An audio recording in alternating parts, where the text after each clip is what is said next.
လေးရှားနိုင်ငံအမ်ပန်ဘန်နာဘာရူအမ်ပန်ဟူလူလန်ကတောင်ပေါ်မှာရှိတဲ့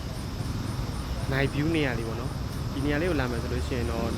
ကိုပိုင်ကားဒါမှမဟုတ်ဂရက်ကားငှားပြီးလာမှရမှာဖြစ်ပါတယ်ဘာလို့ဆိုတော့နောက်မှာနိုင်ဗျူးကတာဝါလေးခုလုံးမြင်ရမယ်တာဝါလေးခုလုံးကြည့်လို့တွေ့ရမှာပေါ့နော်ဒီနေရာမှာလာပြီးတော့အပန်းဖြေတဲ့အတွဲတွေလည်းအများကြီးရှိအတွဲတွေမှာပေါ့လူတွေအများကြီးရှိပါတယ်ဆိုတော့ဒီနိုင်ဗျူးလေးကိုကျွန်တော်ပြပေးမှာဖြစ်ပါတယ်ဆိုတော့နောက်ကမြင်ရတဲ့တာဝါလေးခုပေါ့နော် KLCC KL Tower နောက်ပြီးတော့မဒေကာ118နဲ့ TIS Tower ပေါ့နော်မလေးရှားနိုင်ငံအထင်ကြီးတာဝါ၄ခုကိုတနေရာထဲမှာမြင်ရမယ့်နေရာပဲဖြစ်ပါတယ်အဲ့နေရာကိုလာရောက်ကြည့်ရှုတဲ့လူတွေလည်းအများကြီးရှိပါတယ်ဆိုတော့ကျွန်တော်တို့ရှိရတာဝါ၄ခုကိုကျွန်တော်ဆုံးဆွဲပြီးပြမယ်ဒီကတော့တောင်ပေါ်ဖြစ်တဲ့အတွက်လာပြီးတော့အပန်းဖြေနိုင်ရတဲ့လူတွေအများကြီးပဲလာပြီးတော့စကားလာပြောကြတာလာပြီးတော့ထိုင်ကြတာပေါ့နော်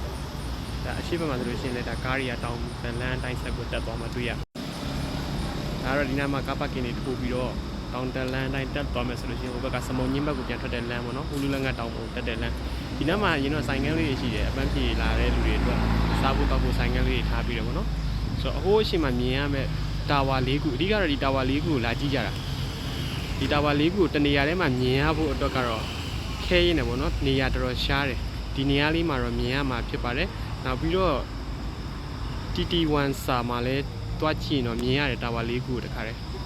ဆိုတော့အခုကျွန်တော်နဲ့တို့ဒီတာဝါလေးကိုဒီရိုက်လာကြည့်ပြီးတော့အပန်းဖြေခြင်းတဲ့လူတွေအတွက်ကျွန်တော်ပြန်လည်မျှဝေလိုက်ခြင်းပဲဖြစ်ပါတယ်ဒီလိုလာမယ်ဆိုလို့ရှိရင်ဘန်နာဘာရူအမ်ပန်နေပြီးတော့ Grab နဲ့ပဲလာလို့ရမယ်ဒါမှမဟုတ်ကိုယ်ပိုင်ကားရှင်တော့ကားနဲ့ငှားပြီးလာမှရမှာဖြစ်ပါတယ်